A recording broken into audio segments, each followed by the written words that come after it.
All right, perfect. All right, now that we have the agenda on the screen, our subject matter for the conversation today is biomass utilization in the 6-county Sacramento region. We have a stellar panel of speakers today who will share their perspectives on the challenges and opportunities for biomass in the Sacramento region, followed by a 45-minute open Q&A and announcements at the end. As a reminder, if you have any questions or comments, please use the reactions tab at the bottom and enter the comments and questions, the chat box below, where it'll be monitored by us and elevated to our speakers. It's at we're at 9:38 now, so I believe it was pretty quick, but again, when you're hopping in, feel free to drop your name and affiliation in the chat box so we can get a sense of who's in a room. But let's actually dive into our agenda and meet our panel speakers today. Thank you graciously to our speakers for joining us, making time out of your busy schedule today to join us. And then what I'm going to do is I'll hand it over to Kerri Timmer for your introduction, and if you can give us your perspective on biomass utilization in the region, we really appreciate that. Go ahead, Kerri.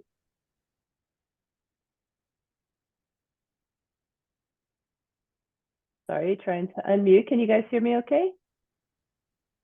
Yes. Okay, great. Thank you. Hey, so good morning. I'm Kerri Timmer. I'm the Regional Forest Health Coordinator for Placer County, and I'm sitting in this morning for my good friend, Tony Ferenzi, who unfortunately got called out of state for a family issue. So I want to thank you, first of all, for letting me join in and represent Tony. I know that we're here largely to talk about air quality issues around biomass in the Sacramento region, but since I am representing Tony, who works for the Placer County Water Agency, I feel compelled to help set the stage from the perspective of the forested upper watershed areas that generate much of the biomass material that we're talking about, as well as, of course, water, power, recreation, and wildlife habitat, and so many other assets that are important to the state. So to begin, I want to draw your attention to the picture that's behind me. From the water agency perspective, this is what we're trying to avoid. So you can see the clear turquoise water coming in on the top end of the picture. That is the unsullied North Fork American River. And then the chocolate milk that you see at the bottom of the picture, that is the Middle Fork American River after a major fire in 2014.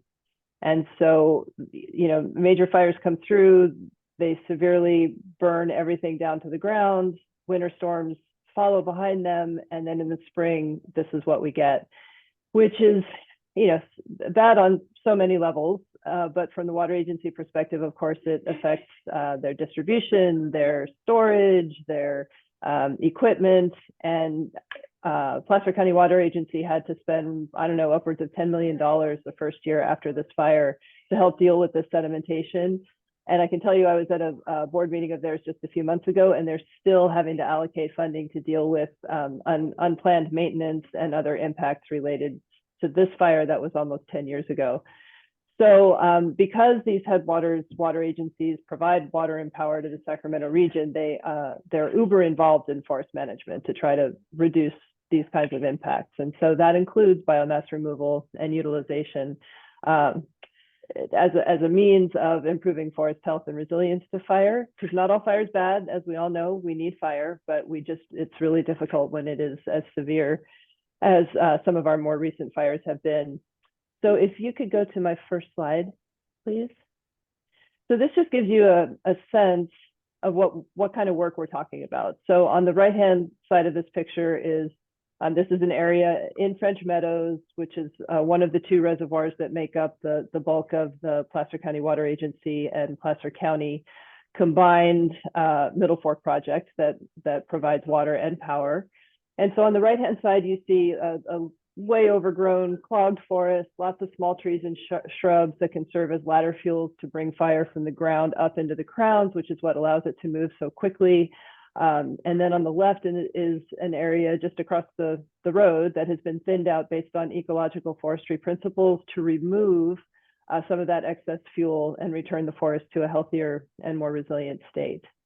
If you could advance to the second slide, please. So the reason we're working to return forests to a more resilient state is because of the increasing number of severe wildfires that we've been experiencing in these upper watershed areas. So this map just shows some recent fire history in the area of interest of Placer County Water Agency.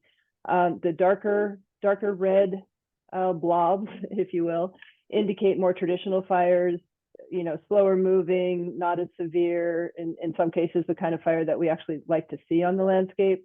But the lighter colored, much larger blobs are indicating the more recent mega fires that we've had, meaning that they were larger, faster moving, wind driven, and left behind a much higher degree of severity than some of the older historic fires. And so in the middle of that picture, you can see the King Fire from 2014. That's the one that created the chocolate milk that you see running behind my head. Excuse me. And so this is, and then last year we had the Mosquito Fire, as we mentioned at the top of the meeting, which was the biggest fire in Placer County's history, recorded history, just last year, and it happened to be the biggest fire in the state of California as well. So our goal is really to increase the pace and scale of forest treatment, just like the federal government has indicated, just like state government has indicated, to do more of the work that you saw in that first slide to make the forest more resilient to wildfires that we know will come. But unfortunately, our efforts to increase the pace and scale of that work have been stymied in large part because we have no place to take the material that we're removing. So you can get a visual image of all that choked, clogged stuff on the right-hand side of that first picture, and then trying to get it to look like the left-hand side of that picture. We actually have to take that material out. We leave what's necessary for habitat and for ecological purposes, but the vast majority of that material needs to come out. What will typically happen is it can get shipped and left on the ground.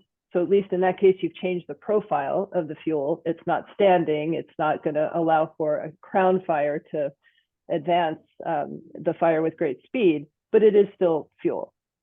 Or material could just get piled on landings and stay for years, in which case, again, you've changed the profile, but it's still there and it's still fuel. And if you choose to burn those piles on site, which is, again, often what happens, now you've got uncontrolled emissions. So if you don't actually remove it and take it to a facility of some sort that can dispose of it in a controlled manner, such as a bioenergy type facility, then you're risking either the extensive emissions from pile burning or even more extensive emissions from severe wildfire. I am not the expert on this. I know Placer County Air Pollution Control District is on the line. They've done the calculations that show somewhere on the order of a 90 to 97% reduction in major greenhouse gas emissions and other criteria pollutant emissions between open burning and controlled combustion. And so again, that's what we're trying to get to, is removing the material, getting it to a location, a facility, something that can use it for a higher purpose. And frankly, at the same time, then plow a little bit of revenue back into the project to help us either treat more acres or reduce the cost per acre of the treatments that we're already doing, all of which is hopefully leading us to increasing the pace and scale of the work. So, just historically speaking, back in the 70s and 80s, 1970s and 1980s, biomass energy was actually subsidized by both state and federal governments, largely in recognition of all these additional co-benefits besides just the energy component. And then unfortunately that went away, and we went back to a financial bottom line issue. And we all know that biomass energy is more expensive because of things like having to truck it hundreds of miles from where the material is generated to where it can be used. We just want to get back to that place where the co-benefits are recognized, and we can use that to help incentivize this work, excuse me, and get more done. So with that, I'm really hoping that my colleagues on the panel can provide us with some ideas for how to resolve this problem and how to bring the material that's generated closer to facilities that can utilize it. So with that, I'd love to turn it over to whoever's next. All right, I'm next on the agenda. I'm Paul Hensleigh. I'm the Deputy Director at the Yolo-Solano Air Quality Management District. And give a little perspective from the Air District side. Of course, there are many districts. There's 35 districts in the state. I have a little graphic there showing the Sacramento Valley Air Basin. And again, it ranges from on the south, ourselves in Sacramento, all the way up to Shasta, being considered part of the same air basin. You know, we all come from a slightly different perspective. My notes today will be talking more from the agricultural perspective, and probably, you know, we're more similar to Toulouse and Glen, and then there's certainly an equal perspective or corresponding perspective from the forest side. You know, Placer up in the Sierras, and then up north it is Tehama and Shasta probably experience more impacts from the forest side than from the ag. You know, certainly historically most of the ag biomass has been open burn, you know, whether it be from the forest with the slash piles or for open field burning, the old rice burning. You see too, I have a chart there showing last year's fall burn season. This is what was burned in the Sacramento Valley Air Basin. So, you know, you can see one thing we've noticed is a bit of a shift from your traditional row crops or the rice over towards the nuts, the almonds and walnuts. Certainly, there's been a lot of acres planted over the last decade in those crops. So you'll see that now represents more than half of the burning that we did last year, conducted last year. You know, the rice burning has diminished severely, but we can talk about that a little bit later on some of the regulations that cause that. So I think there's always been alternatives to open burning, but they haven't always been used really widely. I think there's a lot of factors that are changing, and we'll get into that on the next slide too, but I think we're starting to see a shift. So as far as the open burning, we've certainly been involved in it for decades. We regulate who can burn and how much. A lot of resources go into that from the air district side. You know, we really look at kind of what are the existing conditions before we authorize burns. What do they want to burn? How much? What type of crop? Where is it located? What's the distance to the nearest receptors? What's the existing air quality? What are the meteorological conditions? So a lot of resources go into determining whether somebody can burn. And our goal obviously is to minimize the negative impacts. Everybody knows what the impacts are: the smoke, the visible emissions, the health impact. You know, all of us probably, if you've been in the valley a long time, have been smoked out at one time or another, whether it be from a authorized burn, a prescribed burn, a burn gone wild, or one of these catastrophic fires. So we've all experienced it. So, you know, as we start seeing this shift, certainly most of the air districts, then again, there's several air districts on the line today, but most of us are supportive of the alternatives. We will be involved with regulating or reviewing what is being proposed and looking at considering what the impacts are of the alternatives, whether it's an engine or, you know, NOx emissions, or we'll be involved with the alternatives as well. So next slide. So I think what we're starting to see is some changes. You know, there's various factors. I was trying to figure out really what's kind of driving it. You know, certainly we're all paying attention to some of the regulation changes. The San Joaquin Valley, there have been regulations phasing out burning for 20-something years, but it kept being delayed. Kind of hearing there are no more delays. It's coming. You know, as a result of that, we're seeing some alternatives. San Joaquin had a really big alternatives to open burning with their chipping grants, and our district is doing a pilot grant this year for that. Basically chipping and grinding and or putting it back onto the same field where it came from, or the orchard, mostly orchards. Obviously, the one alternative is composting. There are, of course, some impacts from composting. You know, for us, we have two large composting facilities, and their VOC emissions, or volatile organic compound emissions, are about 10 times higher than our largest traditional stationary source. So there are impacts from composting. So many of the districts have sat on some interagency working groups with Cal Recycle and trying to address how are we going to site the 100 new composting facilities that are needed statewide. We don't have enough offsets, and how are we going to minimize the impact? So some of the other things that we've seen, of course, over the past 5 years, maybe some of the air curtain incinerators going into the forests, and again, considering the impacts of those and how those are regulated, and what are the emissions from those. So, but what we're optimistically, what we're starting to see is some of the cleaner alternatives becoming commercially available. Some of the gasification processes, gasifiers, basically create a syngas, and there's many uses and to be done with that, whether it's making energy, power on site for the host of where the equipment is, converting it to a fuel or the green hydrogen, some of the byproducts, the biochar and carbon sequestration. So there's a lot of benefits. Up to this point, until the last couple of years, it's really been more kind of not theoretical, but not commercially available, and we are starting to see more of that. So we're excited about those opportunities. And again, there is a strong interest in this topic. We've seen it over the last probably 5 years, people asking questions about alternatives. And a little shout out to Placer County Air District. They had a conference back in May. I think some of the people that were obviously there are here today. We're having this discussion today.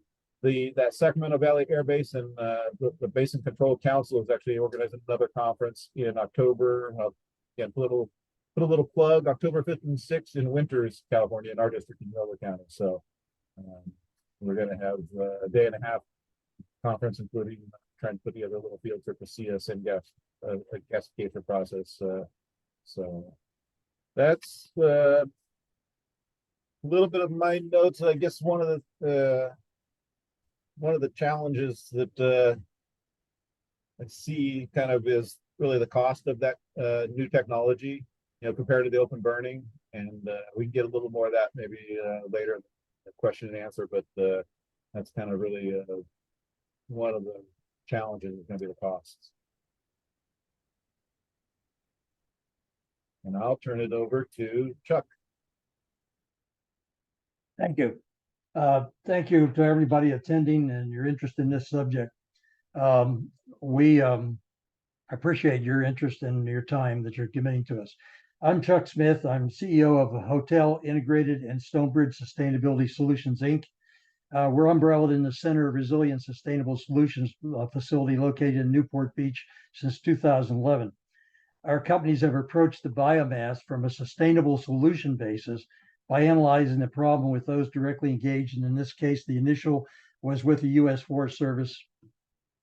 Our business model is shown to be very much on target with the integration of technologies, products, and systems, both existing and new, and in developing resilient solutions.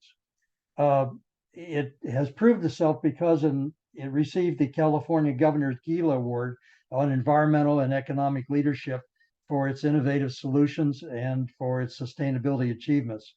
Additionally, we've received global attention.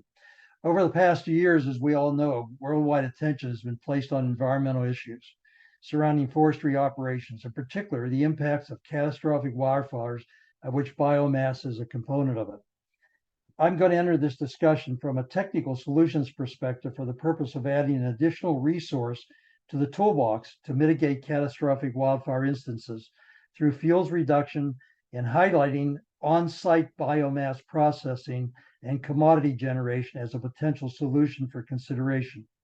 I want to thank Valley Vision for organizing this. One of the things that we have learned and discovered has been that when you take this first slide shows you all the forms of biomass that can be utilized. It's everything. It's dry, it's wet, it's charred, it's diseased. All that is characterized as low to no value. We have learned that that's not necessarily the case. The conversion of that into commodities, which have value, then can carry the load of the transit costs. Right now, if you have low value, no value, and you add another cost to it, it's problematic. So the important issue that we've come up with that needs to be addressed is how do we process biomass on site, create value, and for those that need it shipped to them, then it has value and it can bear some of those costs.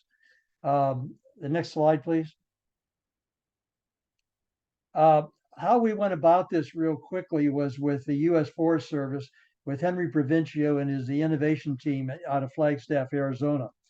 They sat down and said, these are all of our problems. And one of those major problems is how do we move this massive amount of biomass that we're generating? And they came up with an I wish list. They said, if we had the ability to have some sort of a technology It would have to be able to transport the costs, transfer the costs into value. So one of the issues was, how do we address the low to no value issue? We need something that has scalable. We have to process volumes. We're not talking about 30,000 or 50,000. We're talking about 400,000 tons of biomass annually. We need something that isn't just stagnant, because we learned our lesson from the biomass plants that no longer exist, that you build a major structure someplace and the feedstock keeps moving further away. And the result is it's economically not feasible. So the idea was, can we do multiple locations at the same time with the same technology? The other was organization with financial strength. We need to focus on emission reductions. Importantly, we need to improve the efficiency in the field, because what happens with the massive amount of biomass being moved out of the forest areas, it creates the log jam at the logging and staging operation. We needed to have costs. We need to deal with cleaner forestry floors at the completion of a project. And the last thing they said is to help us with the risk adversity by producing something that has operational performance guarantees to it. We set about working with them to create value and how to do a circular economy model on the sites, so we don't have the transit issue that's involved, although there are some. There's plenty of great stuff going on right now, great technologies that are producing wood products, but there's still a massive amount of feedstock that needs to be addressed. If you take me to the next, one last thing I want to make. Can you back that slide, please? The last part of it. We need to do something different. We need to find a way to process the volumes greater than we are at the present time. If we look at point number 5 there, wildfires in 2020 cost $1 billion in the state of California just for suppression. And if you look at the total picture of 12.1 billion in damages, I mean, we can't let this continue to go on. We've got to find solutions. We got to take a proactive strategy, and we're seeing that taking place in levels of funding and commitments, such as California with 1 million acres a year. Next slide, please. So what we've done is we've kind of come up with a model that deals with the comprehensive wildfires, basically focused on fuels reduction. Second of all, a way of adding value to commodities that could support transportation costs if necessary, and a very important issue on air emissions. They raised several questions with us. One is, air emissions occur because of burn piles. Air emissions occur because of operations in the field. In the forest areas, emissions are created by the transit operation, and emissions are created by the processing itself. So what we did was we said, okay, let's work at introducing a circular economy. And we took the biomass and we said, if we evolve it around 4 commodities, fuels, biofuels, electricity, biochar, and water recapture, because there's a way to recapture the water, huge quantities. I'm talking about millions of gallons a year of water from the processing. Then the next critical issue was it had to have mobility. If we're going to clear the acreage that we need to clear, which I'll show you in the last slide, if we're going to clear it, we need this system to be able to go from place to place to place, or we need it to be operating simultaneously in different locations. That will help us get to the issue of coverage of the amount of acreage that needs to be addressed. And then in the area on the right, we looked at some solutions of reducing the fire risk. And there we look at, very importantly, major volumes of processing that can take place, and major volumes of processing that take place at the site of generation, not 200 miles away, 300 miles away, not putting it into a landfill, but turning it into immediate commodities that are available in the marketplace. And that brought in the mobility issue, which you can see as a technology could move with any one of those. Why helicopters? We have helicopter logging going on. Why trains? We have railroads running through forest areas that we can utilize as staging areas. And then the last area, the emission reductions, is in the transportation.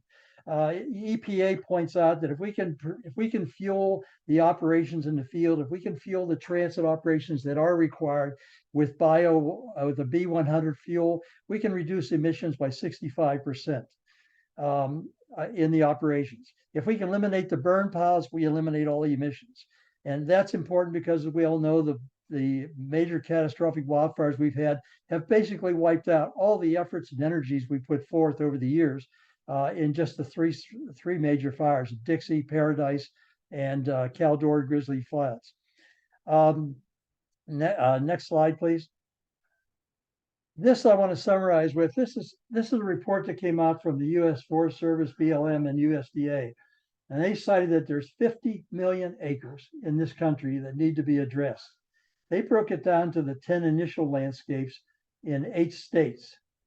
And in that summary, those 8 states will produce 17.5 million acres of forestry area, producing 352,880,000 million tons of biomass. It's enormous. If you looked at that 352, why we have to find different solutions to the transit, if you looked at that 352 million tons of biomass logging and used an average 22 to 25 ton load truck, that would take 14 million trips, round trips. And if a truck, according to EPA, generates 223 tons of CO2 a year, and remember, they only go one way with the load. They return empty, generating the same amount of emissions. If we focus it on California, their allocation of this is 45,460,000 tons. That's still going to take 1.8 million round trips. Again, empty ones coming back. So if we look at the cumulative emissions that must be factored in when we look at a solution, it must include field operations, it must include fuel usage, it must include transportation, it must include no value feedstock that has to be transferred to value, and it must include the transit costs, which are in many cases not economical. If you tried to calculate, and I haven't ever tried to, produce the quantity of emissions from this effort, it's staggering. And it really is not in consideration and not in support of our decarbonization goals of hydrogen fuels and things of that nature. I want to go to one slide, if I could, for a moment.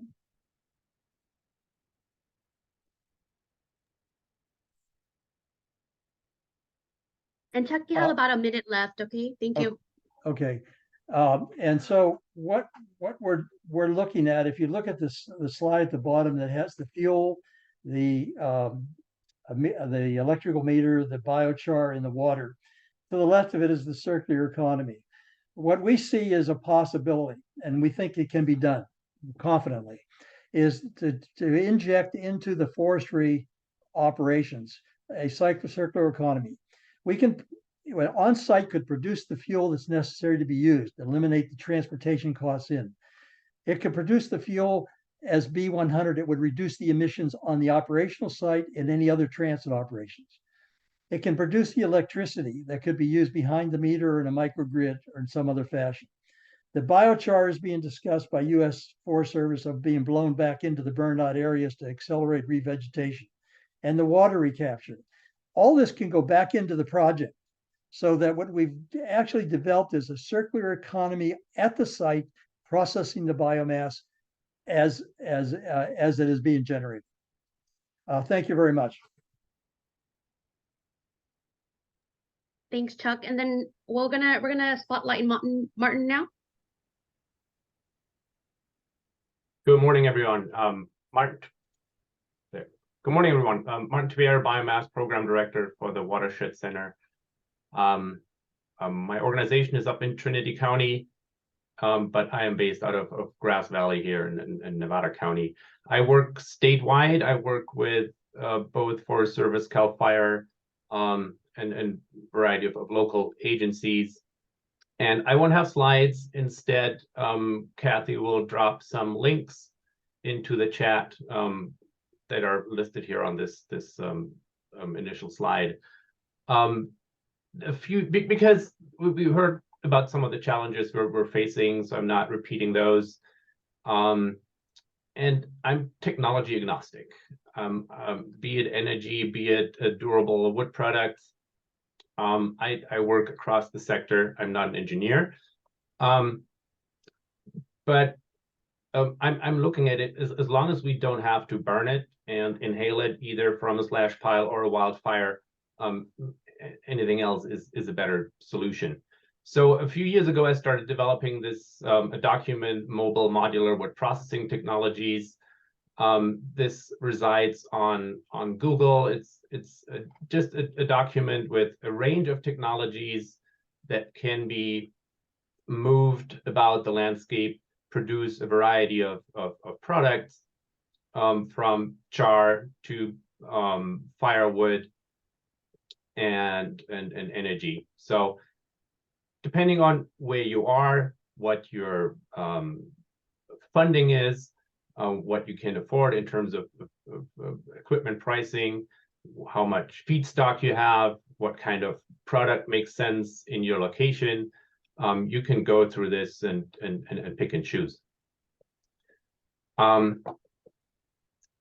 The next one is it's just a link to a recent announcement that came out. It doesn't always have to be the newest, newfangled, high-tech, sexy technology to make something work and pencil. So hardwood biomass, they just started in Tuolumne County. They're making firewood, wood chips, and ag posts. And they've pulled together funding. They have an incredible amount of expertise that come in from Oregon, and they will make it work. They will utilize forest treatment residues and make products out of them, produce their own electricity and heat. And now I lost my slide here, Kathy. Where are we? There we go. Thank you. Then the next one, example of advanced wood building products and technologies. We all know stick frame construction of current home building, but there's some other materials out there these days that have evolved over time, some for many decades in Europe and other parts of the world, and are just now making their way to the US and are making their way into building codes. One is CLT, you've probably heard about it, mass timber product, cross-laminated timber. If a 2x4 and the plywood have a baby, that's what you get. Just how the sticks are laid crosswise.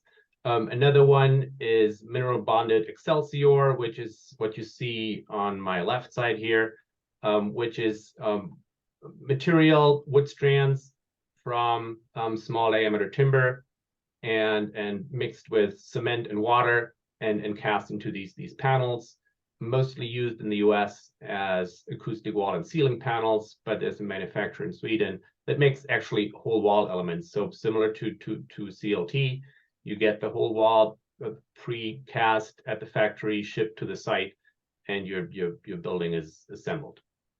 I'm going to the Colorado Forest Products database, which I think is a great example of what can be done on a state level.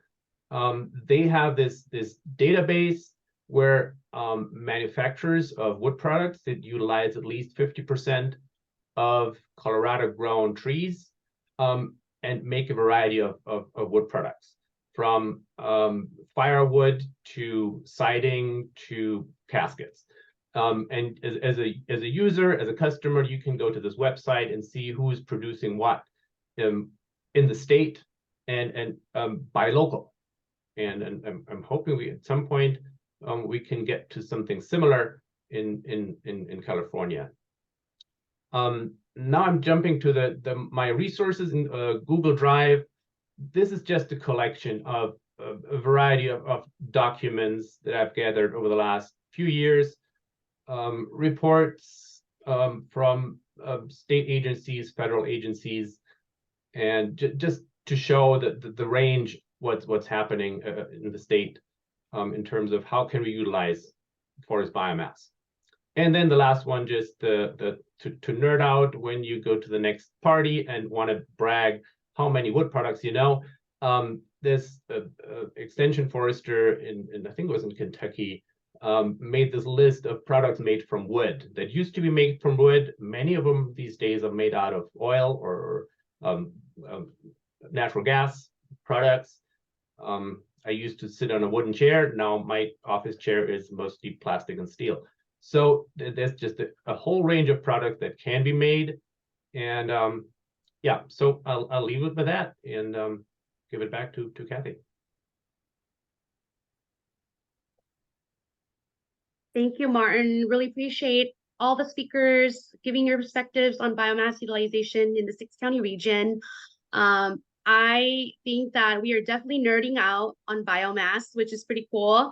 So appreciate you all attending here. So we're gonna actually go into the Q&A question, and then we'll go from there. And for our speakers, feel free to jump in and collaborate with our attendees. I'm gonna ask the first question, which is already discussed in the chat. So I really love the collaboration in the chat there. But one of my first questions that was brought up in the chat is, where are current biomass facilities located in the 6-county Sacramento region? And I remember Kerri did say that regarding biomass facilities, there was a map that she'd like to screen share. So yeah, I'm willing to learn more about that.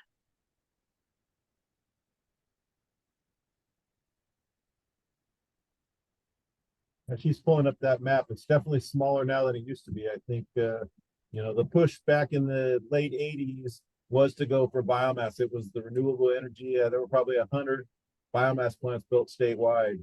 I think the last number I heard, and Kerri might know better, but somewhere around 20. Woodland happens to still have one. Woodland Biomass is a 25 megawatt power plant burning wood and construction and demolition debris. Yeah, you're right on, Paul. I think the number might be 23, but yeah, it's gone down from hundreds to tens. And in many cases, the biomass facility may either be tied to a mill, in which case they're most likely pretty full up with kind of their own generated material. You can see in this list here, Sierra Pacific Industries owns and operates quite a number of the remaining facilities. And just to give you a sense, this isn't quite the right scale, but can you see my cursor on the map, the little hand? Yeah. Okay, so the French Meadows project I was talking about is right here where the hand is. And so the closest facility to us is down here, Rio Bravo in Rockland.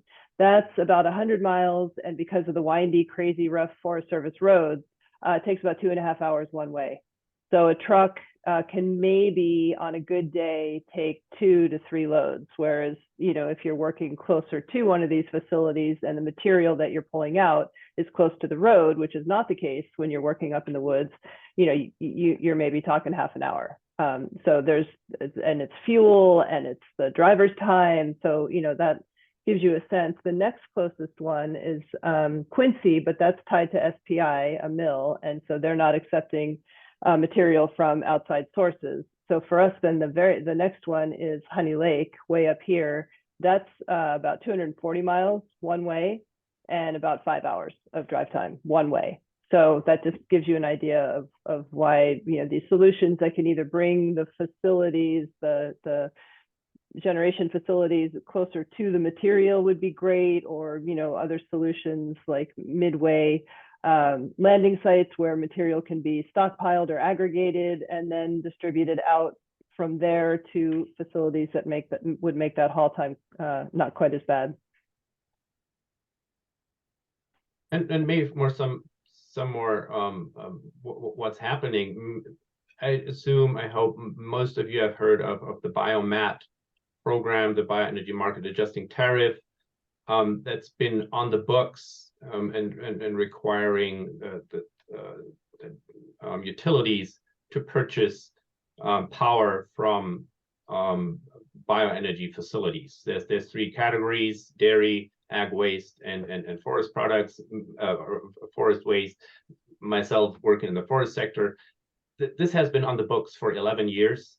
We still don't have the first standalone forest-based biomass plant operating. There is one that went online 2 years ago, but again, that was a mill. They swapped out their old boiler, took advantage of the program, swapped in a new boiler, and can utilize that program. But as of today, we still don't have a standalone wood or forest-based biomass plant operating. Hopefully, fingers crossed, the first one will be North Fork. We shall see. Thanks, Kerri and Martin, for sharing that map of biomass facilities.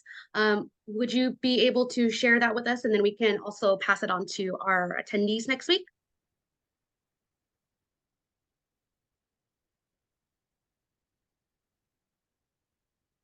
Martin or Kerri?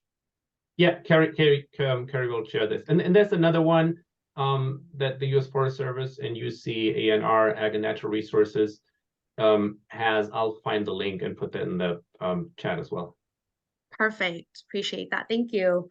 And then I believe we have a question from Dave Johnston, or actually a comment. He did mention if Chuck could explain Gold Seal Industries' plans and timeline to site a portable facility in the Caldor fire area in El Dorado County. Yeah, I'd be happy to elaborate on that. What we're very active in the Plumas National Forest area right now. We're very active in the El Dorado area. An invitation was given to most of my discussion was searching for that technology, and we've been tracking the technology for a number of years that we believe really can answer all the questions that the U.S. Forest Service raised. That technology is ready to be rolled out, and we were invited by the U.S. Forest Service and the Great Basin Institute to bring the technology to the Caldor Grizzly Flats area. Number one, because it's a post-fire, but they got new things going on as well, and new clearing going on as well, and that will happen in the either in the spring or the summer or the late fall of 2024.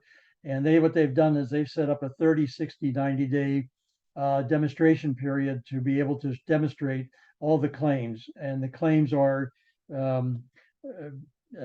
emission reductions, biofuel productions, biochar productions, electricity production, water recapture. And as soon as the systems operation demonstrates that, then they want to order 4 to 6 more units throughout the entire Caldor project to clean it up. Similar discussions are going on in Plumas County right now as well. Now, one of the things that has happened to advance our activities towards the goal is that El Dorado County Air Quality Management District has issued us a consent or authority to construct. So we're taking a step by step to be ready to go.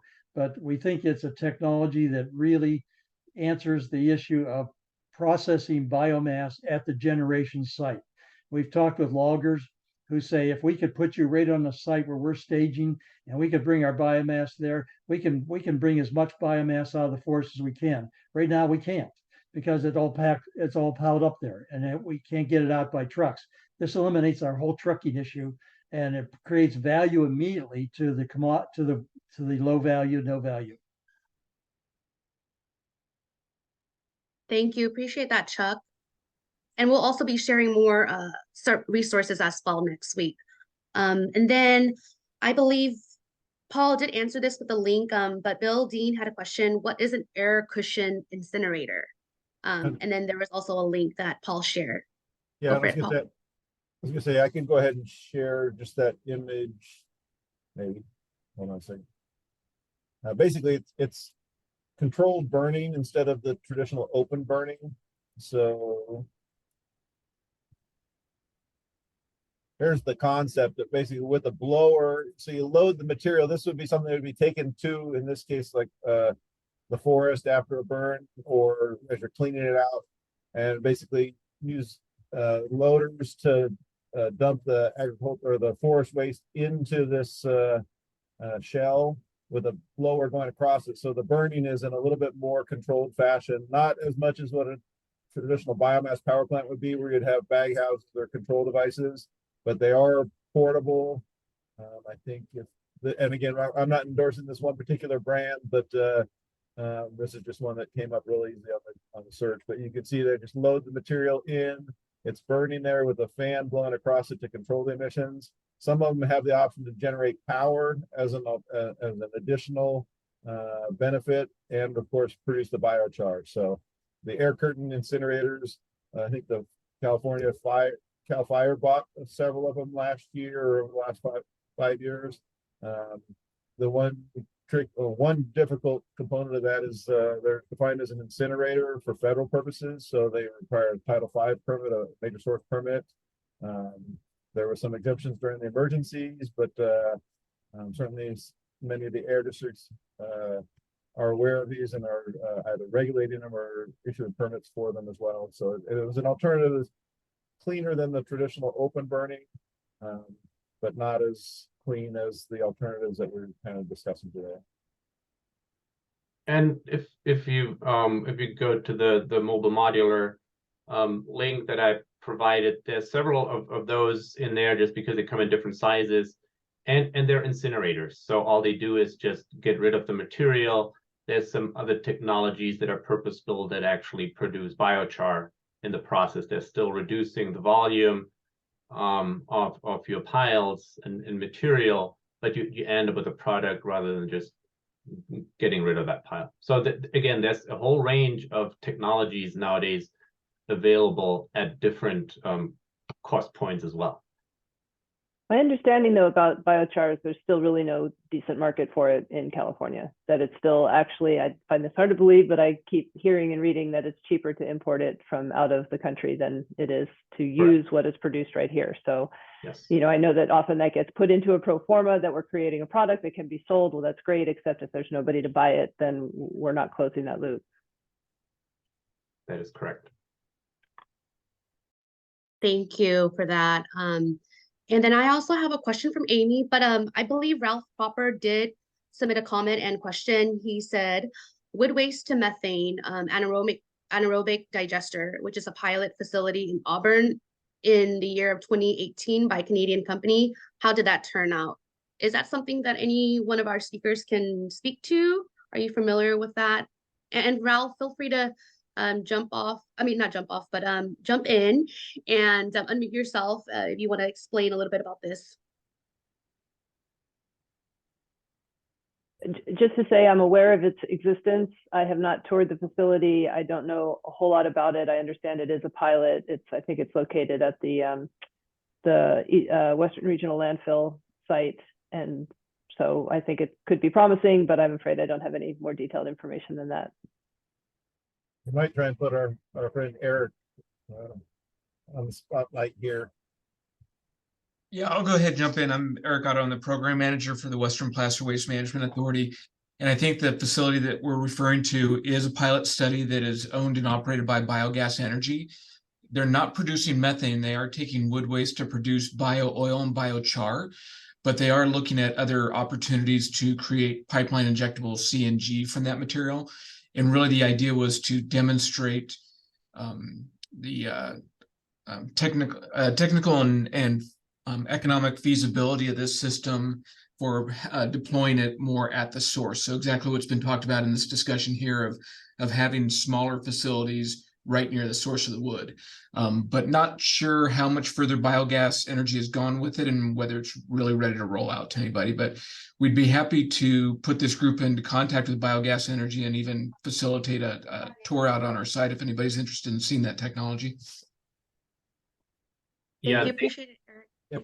Go ahead, Mark. So Brian, who operates that facility, they scored a Department of Conservation forest biomass to biofuels phase 1 contract to move the technology up to Cabin Creek. So they got the first phase 1, and phase 2 is just being rolled out. And yeah, so that has been operating for several years now at the Western Placer Waste Management Facility. And it's not methane, no. So, and And I'll say too, if that is the one that you're talking about, that's biogas energy here. And I stole these slides from Placer County Air District's biomass conference. So this was. Let's see if I, Yep, that's the one. And that, yep, that is it. so wood chips.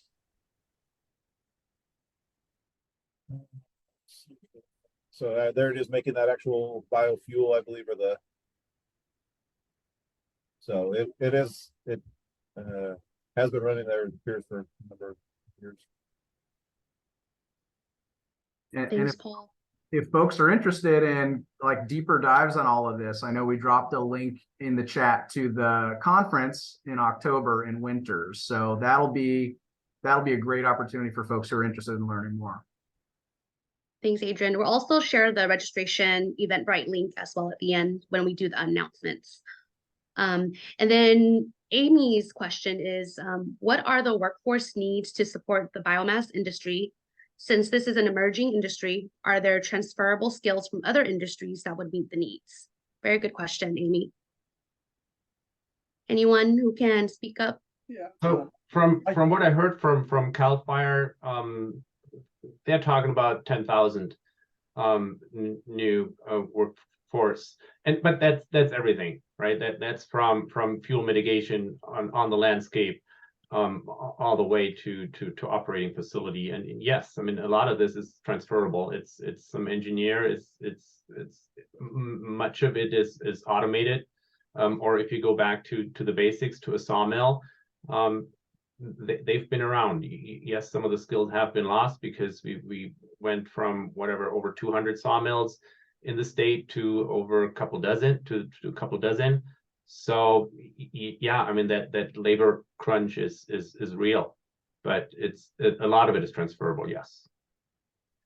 One Go ahead, of the issues that affects the Gold Seal Industries technology is they generate about 35 really high-paying, well-paying jobs per unit, and about 120 indirect jobs per unit as well. So there's a very substantial employment opportunity, economic engine, if you will, that comes with that technology. And there is some discussions going on with several schools right now that are producing engineers to work closely with them to produce a steady flow of qualified persons in the operations. Thanks. And Kerri, you had your hand up. Yeah, so there's all the jobs related to the technology. There's also all the jobs on the front end to get the material and get it out to wherever the technology lives. So, you've got your foresters to design the project, you've got your equipment operators that do the work, you've got the drivers to move the material, but then there's a whole other, whole administrative arm of work that relates to procurement, to get the vendors who do the work for you, the contracts, the invoicing, the grant applications to get money to do the project. And that whole contracting and connecting the generators of material with the users of material has been identified by the state as a major obstacle. And so I just want to point out for folks, if you're not aware of it, there is a pilot effort going on, sponsored by the Governor's Office of Planning and Research, that is looking at aggregation and for trying to shortcut that connection process by having perhaps some sort of regional entity that could serve that role. So instead of me as managing a project in French Meadows, having to try to figure out where I take my material and developing a contract with Rio Bravo and having to manage all the vendors and so on, this idea is that maybe there is an entity that can aggregate all of that, so that all the me's around our area who are doing projects that generate biomass can contract with a single entity, hand our material off to them, and then they contract it out, they distribute it out to the various potential users. And that just might be a way to streamline and the time it takes to do all of this and allow for people like me whose skills are really being out there in the woods to deal with the projects, to do more of that work and continue to generate this material, and to be sure that we can create long-term contracts, because now we have material that's sort of banked and aggregated, so we can help buffer some of the ups and downs of the seasonal aspect of this work, and make sure that there is always the amount of material that's necessary at any given time unit to supply the entities that need the material for their purposes. I'd like to add on to that if I could. Michael McGuire, that's behind that project from the office, has got a major effort going on. And that also speaks to the idea of mobility, being able to be at those sources, wherever they are, to be able to convert and process that biomass. And I think that that's really where the future is going to lie, is the ability. We've heard today there's other forms of technology that are mobile. And mobility is really the key, we believe, in solving this massive biomass issue. And importantly, reducing the fuels so that we can address the catastrophic wildfires in a reasonable, consistent effort with continuity. Kathy, do you want me to continue a little bit more on this topic? I can't raise my hand, sorry. Oh yeah, go for it, Martin. Thank you. So the part of the so what the state identified was there is a gap. We can't fund the management on the landscape. We have some of the technologies, but a lot of the developers and communities, what they face, and I mentioned biomass earlier, these putting steel and concrete in the ground projects, bioenergy plants are expensive. They are in the tens of millions of dollars, and if as a developer you need to raise, you need to get into financing, right? So you need a bank, a lender to underwrite your loan. But if as the developer you cannot tell the bank, I will have feedstock for the next 20 years, which is the length of my multi-million-dollar loan, the bank will say, well, please don't waste my time, right? So, and if depending on where these facilities are located between public and private land, their feedstock supply fluctuates for a variety of reasons. So what these feedstock pilot projects intend to do is develop a feedstock broker that can pull feedstock from a variety of sources, even out these fluctuations, so that a developer can actually go to a bank, to a lender, and say, okay, I have this agreement with this feedstock broker that yes, we will have consistent feedstock for the next 10, 15, 20 years. And so to smooth, to grease the tracks of the financing piece, that was a major component of this effort. One of the important things too is happening in California, and I made this comment that we see with optimism some of the new programs being developed. I mean, we work with Dan Adler at the iBank. We work with you have the Catalyst Fund, you have green bond funding, you have Blue Forest, you have a number of parties now that are really committed to this effort, that are part of the capital stack that addresses that whole issue of the funding, and therefore you can get the long-term financing that you need, whether it be 10, 15, or 20 years, to begin to address this, because the feedstock is available. The question is, what do we do with it, and how do we do it, and where do we do it? And that's why we continue to push for on-site processing. Thanks, Martin and Chuck. And I don't see any further questions, but I do have a question that kind of connects to Jessica's comment. It seems like while there's an issue with workforce, the bigger issue is the potential upfront costs to start what is needed. And then I have a question for our speakers to kind of tie in with that. What is our most challenging obstacle in the way of optimal biomass utilization? Is it the potential upfront costs? In my mind, it's the missing connection, which incorporates the upfront cost. But this idea that, you know, all you have to do is look outside, any of us, you guys can look up the hill and I can look out my window, and you know that there is enough biomass out there to supply as many facilities as we can possibly get built. But the question is, how do we get that material? How do we quantify it? And how do we cost effectively get it from where it is to where it can be utilized to create additional products and revenue and close that loop? Thanks, Kerri. And then Dave Johnson, go ahead. was gonna say, let me add on to, from the ag perspective, it really is the cost for the growers, whether it's an orchard or otherwise, it's been so cheap historically to do open burning, I think back to the days of the rice phase down, the Conley-Chandler Area Act. It was costing $1 an acre to burn rice straw in the field, and they were mandated to phase it out, and it went to a cost of $30 to $40 or $50 an acre, to do other methods, whether it be incorporating it, disking back under, and obviously that bill, they had some promises of funding from the state, and they were going to develop alternative uses. We saw a little bit of that with some of the, straw wattles or fiberboard plants, or, but there were complications. And so I think that's really going forward, is when you have growers who have next to or very cheap alternatives to burn, or they can burn it very cheap for them to go and chip it, haul it, take it to a plant, and do something else with it. That's going to be the biggest challenge, unless there's grants or regulations. Those are the two things that'll change it. Yeah, there was a question from Dave Johnson. Yes. Chuck, can you talk about the siting of a gold seal facility and how it can be transported to another location? So the biomass portable facility. Yeah, one of my slides that I showed you was the mobility issue. We can do it by plane, by helicopter, by train, by ship. It doesn't matter how it can be moved. But all the technologies that we have seen are located within one of the 53-foot ISO trailers.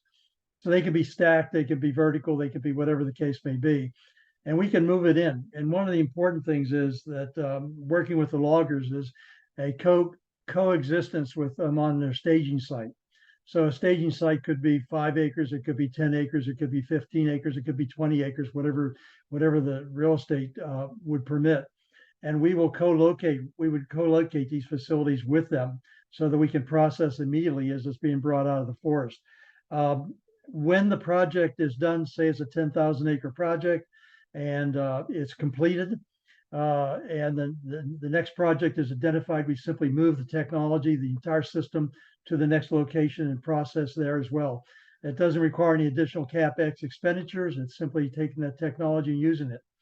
If we upgrade the tech, if the technology is upgraded, they simply pull out a trailer and put a new one in and continue to operate. The business model for the operation is 351-724. Which is what produces the economic results from the project, from the biomass in various categories. The other important thing that I mentioned here is because it can produce multiple commodities simultaneously under what's called polygeneration, it allows us to be able to, allows the technology to be able to change anything.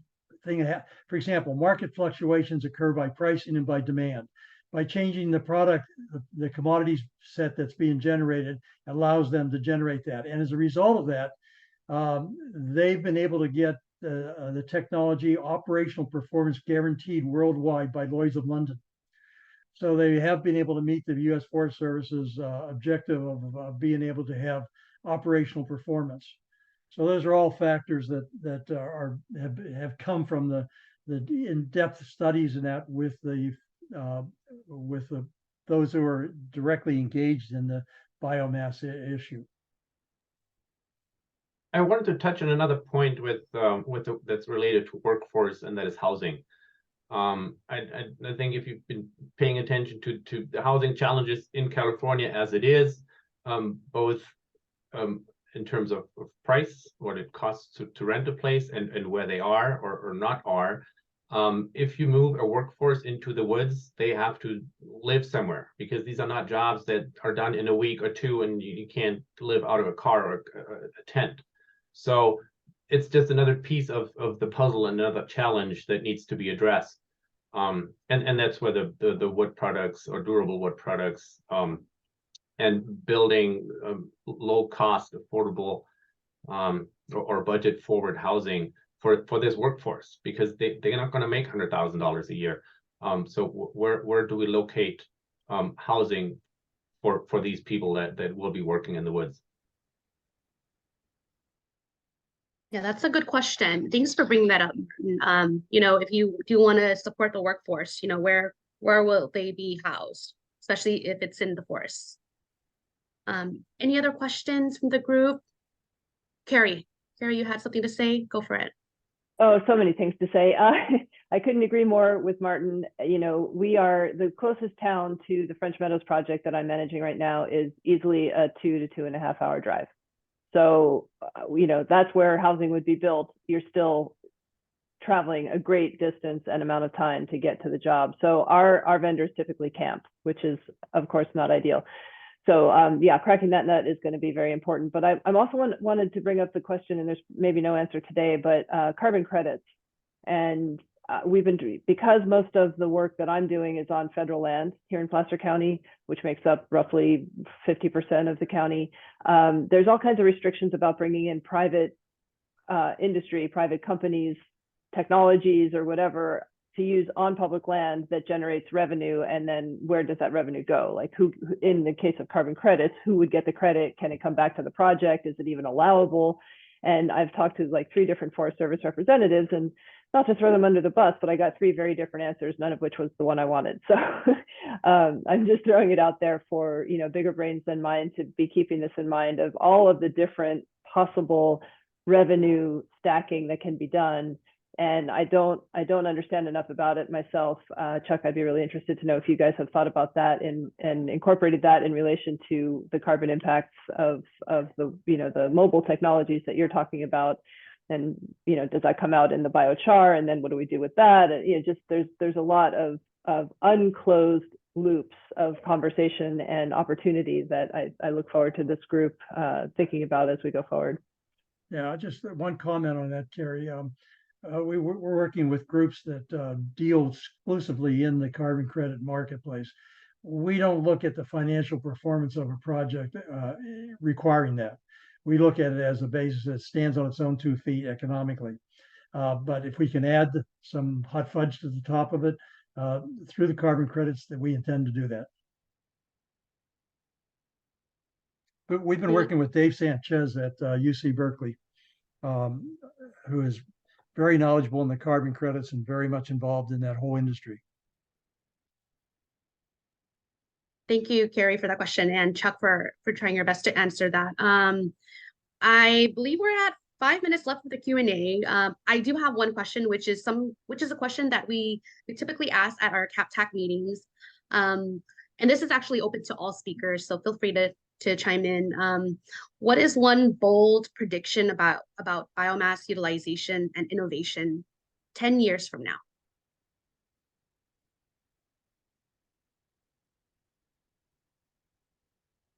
I'll start us out. I mean, it might not be that bold, but I'd foresee in 10 years that the San Joaquin Valley phase out of open burn will be spreading throughout the state. I don't think it'll be throughout the entire state, but for sure the non-attainment areas, as we're all dealing with our SIPs and trying to get into attainment, trying to find every little thing, I could foresee most of the state of California, the populated areas, having burn restriction or not being able to burn open biomass anymore.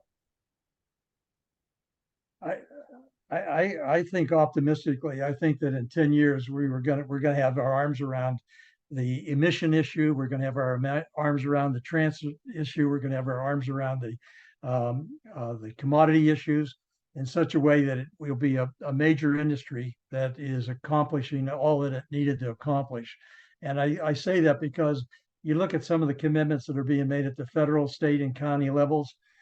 In terms of funding, in terms of recognition of technology's role as a solution and offering multiple solutions to the problem, that we'll get our control about it. Whether we can control Mother Nature's lightning strikes in the forest areas, I can't speak to that.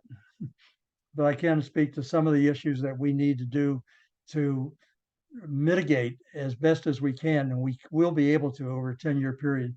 Some of the thorny issues we're dealing with today, fuels reduction being one of those. And the reason for that is because we have the ability to process it. Thanks, into Chuck. whatever form we want to process it into. Go ahead, Kerri. I am a Gemini, so I have 2 answers. my first answer is not the positive one. I think, you know, somebody mentioned the legislation 11 years ago that was intended to bring on more of these small scale, community scale biomass facilities, and here we are 11 years later with none. So there's a part of me that fears that if we don't close these loops quickly, the money's going to run out. The interest is going to wane and be directed elsewhere, and we're not going to have made much progress.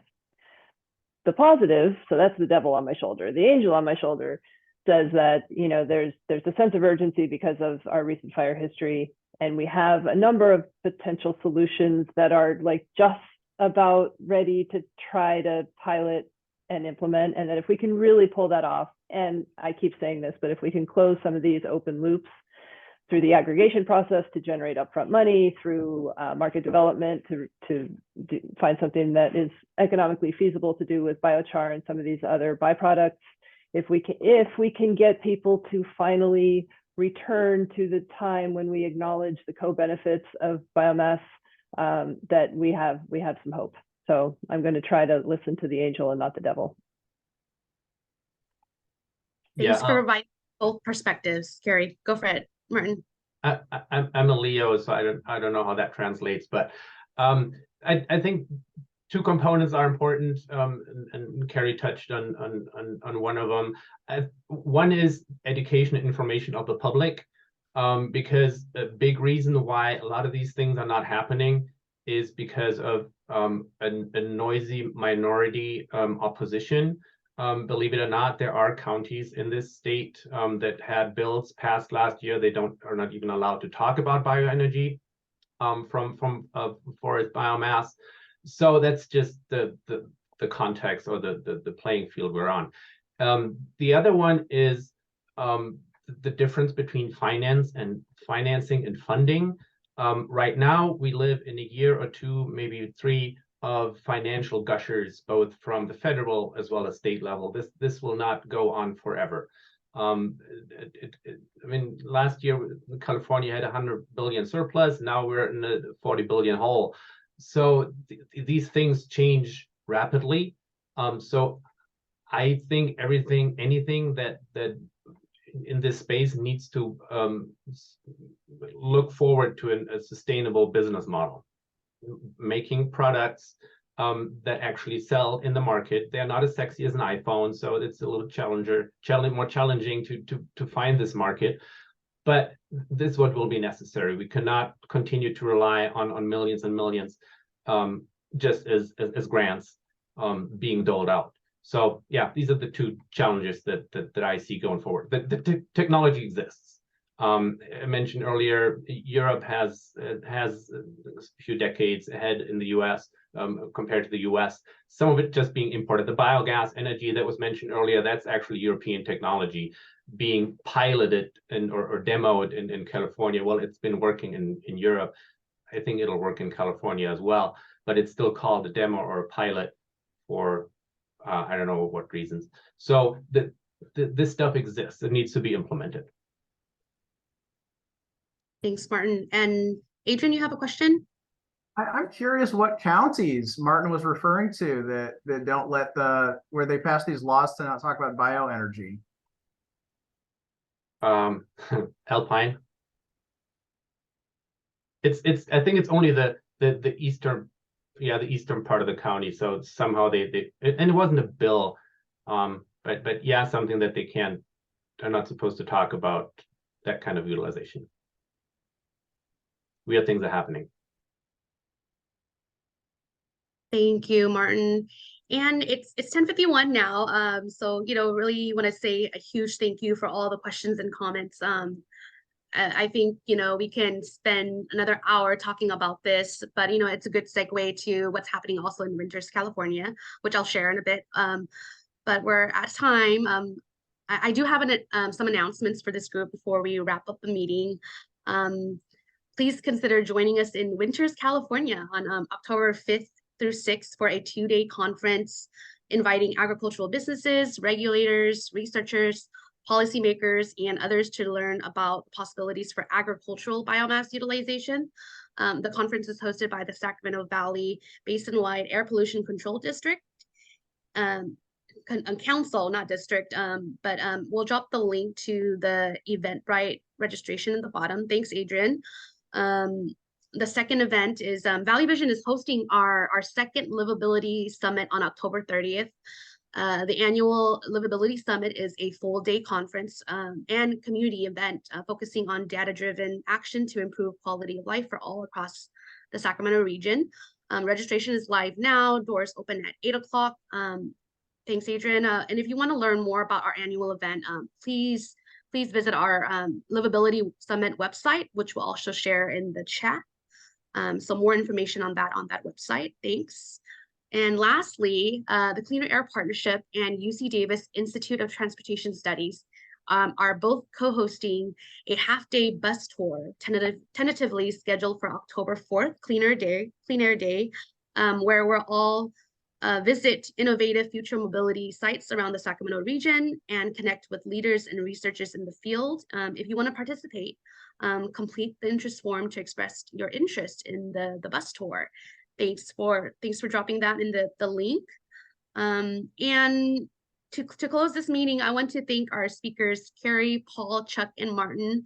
Thank you so much for joining us today and providing your valuable perspectives on biomass utilization and for sharing with us the crucial work that you do. Also, I want to thank Adrian Wren for providing tech support and assisting me with monitoring the chat. And again, thank you to the Cleaner Air Partnership contributors for guiding and supporting our CAP events. Last but not least, I would like to extend a huge thank you to all of our attendees for tuning in with us today. We will follow up with an email with relevant resources and links, which we think I want to graciously just thank our speakers for sharing that. That's a wealth of knowledge that we'll pass on. And also we'll be producing meeting notes from this meeting as well as a resource. As you all know, there will be a recording of this meeting, so we're going to actually post that up on our Valley Vision YouTube channel. And without further ado, I do want to say thank you, everyone, and have a much-deserved 3-day Labor Day weekend. Thank you, everybody. Thank you. Thank you.